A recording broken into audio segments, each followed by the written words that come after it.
सौम्या ने अक्षत की सर्जरी करवाई। मंगल, अदित, कुसुम, ईशाना और नील के होश उड़ गए। किसी को भी यह उम्मीद नहीं थी कि सौम्या अब धीरे धीरे अपना बदला लेने के लिए एक बच्चे का इस्तेमाल करेगी। सौम्या इस हद तक गिर जाएगी, यह बात किसी ने नहीं सोची थी। सौम्या मंगल और अदित से इस कदर नफरत करती है कि उन्हें चोट पहुंचाने और उन्हें दर्द में देखने के लिए उसने अक्षत का इस्तेमाल किया है। सौम्या ने इस सर्जरी में ऐसी छेड़छाड़ की जिससे अक्षत की जिंदगी और भी ज्यादा नाजुक मोड़ पर आ चुकी है। अब यहाँ से अक्षत को बचा पाना बेहद ही मुश्किल है। तो क्या मंगल वास्तव में अपने बेटे को खो देगी? क्या मंगल की जिंदगी यहाँ से पूरी तरह बदल जाएगी? और अगर हाँ, तो क्या मंगल को यह पता चल पाएगा कि इन सारी चीजों के पीछे और कोई नहीं बल्कि सौम्या है, जिसे इस घर में रखकर मंगल ने अपनी जिंदगी की सबसे बड़ी गलती कर दी है? तो फिर मंगल सौम्या के साथ क्या करेगी? यह सारी बातें हम आज के एपिसोड में जानेंगे। तो बिना किसी वक्त गवाए चलिए मंगल लक्ष्मी के लेटेस्ट एपिसोड का रिकैप शुरू करते हैं। कहानी की शुरुआत होती है मंगल और सौम्या से, जहां मंगल को इस बात का पता लग चुका है कि उसकी साड़ी जलाने जैसा गिरा हुआ काम और किसी ने नहीं बल्कि सौम्या ने किया है। सौम्या कहती है कि मंगल, तुम्हें कैसे पता कि यह काम मैंने किया है? इस घर में इतने सारे लोग रहते हैं, कोई भी यह काम कर सकता है।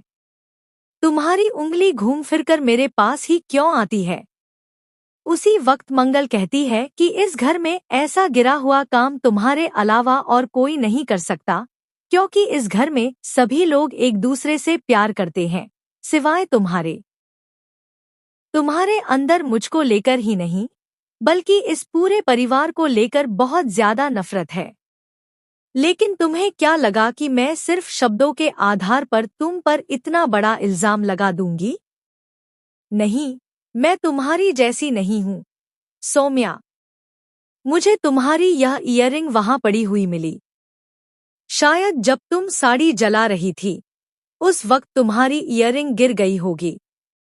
ईयरिंग को देखकर सौम्या समझ जाती है कि अब उसका काला चिट्ठा खुल ही चुका है, तो अब भोली और मासूम बनने का कोई। मंगल कहती है कि देखो सौम्या, बस बहुत हो गया। तुम्हें यहाँ रखकर हमने एहसान किया है, लेकिन उसके बावजूद अगर तुम्हारी हरकतें ऐसी ही रहीं, तो तुम अभी के अभी इस घर से निकल जाओ। सौम्या कहती है कि मैं कहीं नहीं जाऊंगी, मैं यहीं रहूंगी जब तक मैं इस घर को इसका असली वारिस न दे दूं। उसी वक्त वहां शांति आ जाती है।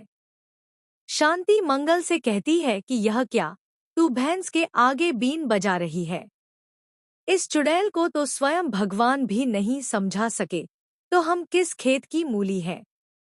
इसके साथ जो कुछ भी हो रहा है, सही हो रहा है। वैसे भी मंगल, तुझे अब तेरी जिंदगी वापस मिल रही है। जो दोष यह तेरी कुंडली पर लगाए बैठी थी, वह अब खत्म हो चुका है। और रही बात इसकी, तो अच्छी बात यह है कि यह यहाँ है, ताकि अपनी आंखों के सामने तेरी और अदित जी की शादी होते हुए देख सके। मुझे पहले से पता था कि यह साड़ी के साथ कोई न कोई गोलमाल जरूर करेगी, इसलिए अदिति जी के द्वारा दी गई साड़ी मैंने छुपाकर रखी थी। क्योंकि यह सौम्या चालाक है, तो मैं भी महाचालाक हूँ।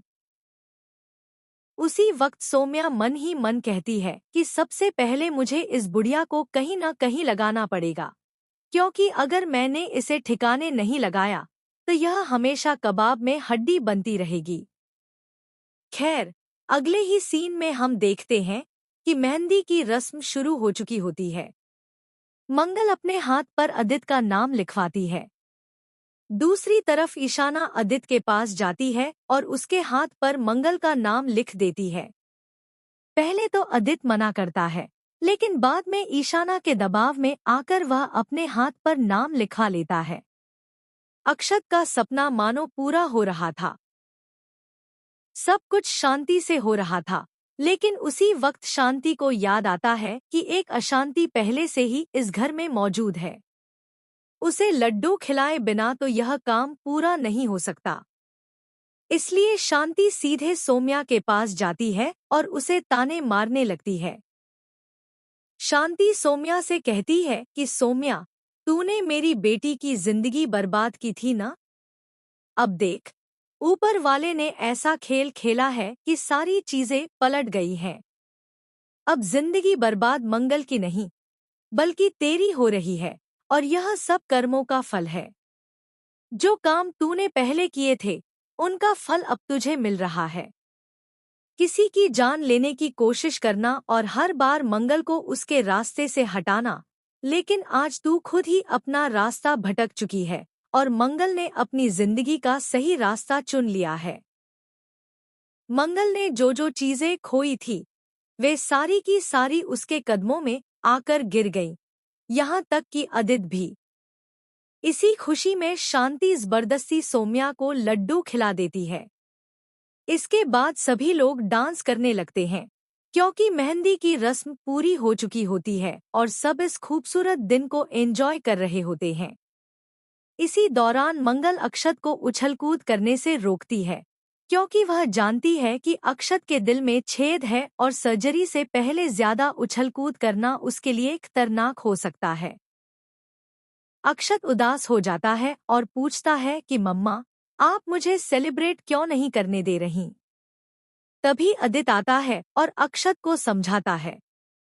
मंगल थोड़ी निश्चिंत हो जाती है, लेकिन सोम्या यह सब छुप छुप कर देख रही होती है। तभी मंगल के फोन पर डॉक्टर का कॉल आता है, जिसे सोम्या जानबूझकर उठा नहीं पाती और बाद में ब्लूटूथ के जरिए कॉल को स्पीकर पर चला देती है। डॉक्टर की बातें सब सुन लेते हैं और सबके पैरों तले जमीन खिसक जाती है। कुछ ही पलों में मंगल बाहर आती है और अक्षत रोते हुए उससे पूछता है कि क्या सच में उसके दिल में छेद है।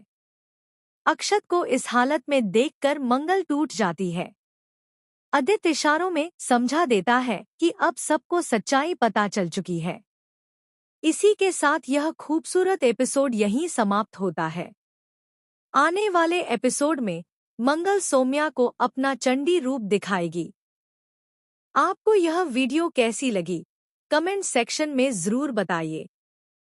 मैं मिलता हूँ अगले इंटरेस्टिंग वीडियो में, तब तक के लिए गुड बाय।